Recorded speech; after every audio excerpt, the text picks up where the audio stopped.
Exponent properties, quotient of powers properties. So our question here is asking us to simplify this expression into the form x to the y power. Our expression is 4 to the 7th power divided by 4 to the 5th power. Now, to simplify this, as always, I'm going to write out both of these exponents. So this 4 to the 7th power is equal to 4 times itself 7 times. So I'm going to write 4 times 4. Oh, that's a bad 4. Times 4 times 4 times 4 times 4 times 4. And yep, that's enough 4s. So now I'm going to write out the 4 to the 5th power. 4 times 4 times 4 times 4 times 4. So we've written both of these exponents out. So now what do we do?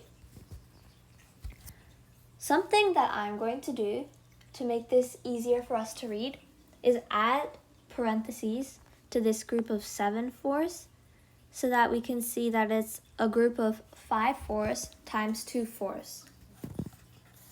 With multiplication, you can use parentheses because the order of multiplication does not matter.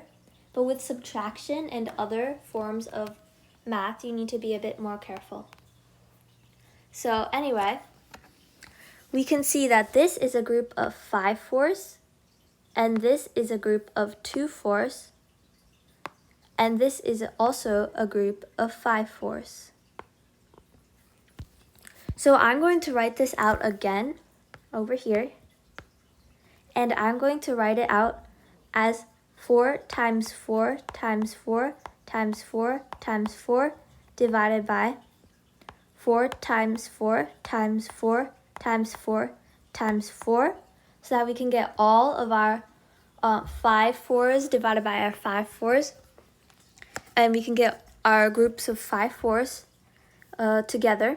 And then, of course, we're going to have to multiply it by the other 2 4s, times 4 times 4.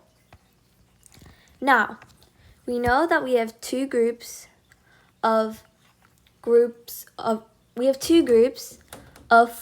where there are 5 4s. So this has 5 4s and this has 5 4s. So we're going to know that the numerator and the denominator are both equal.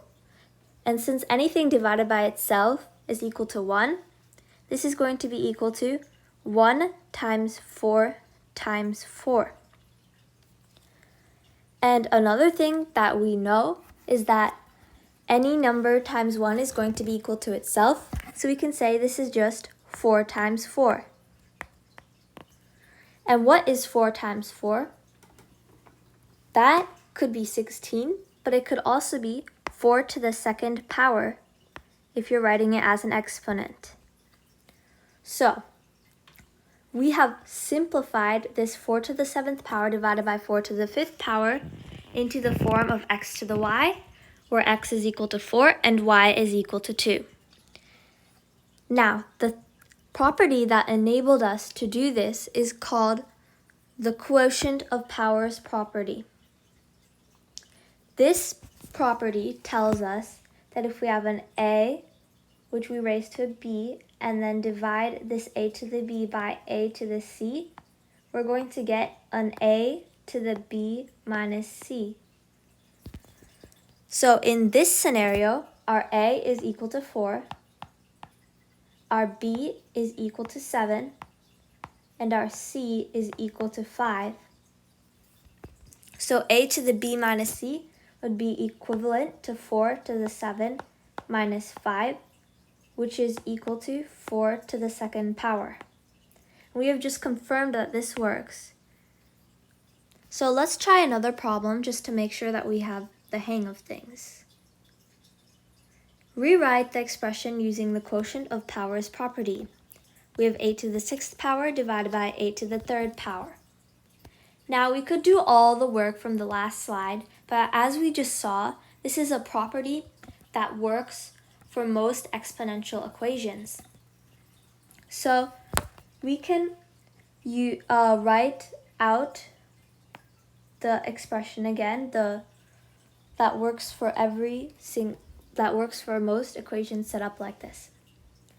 So we have a to the b divided by a to the c. That's the form that this expression is in. And that is going to be equivalent to a to the b minus c. So let's write out what a would be, b would be, and c would be. Now in this question, a would be equivalent to 8 because it's 8 is the base for both these numbers. So we could write a is equal to 8. And here b would be equal to 6 because 6 is the power that 8 is being raised to in the numerator. So b is equal to 6. And c is going to be equal to 3 because that's the power that 8 is being raised to in the denominator. So c is equal to 3. Now to solve this, we could just go a to the b minus c, which is equal to 8 to the 6 minus 3. And we know what 6 minus 3 is. So 6 minus 3 is 3. So our answer to this expression is 8 to the 3rd power. And we have mastered the last of the exponential properties.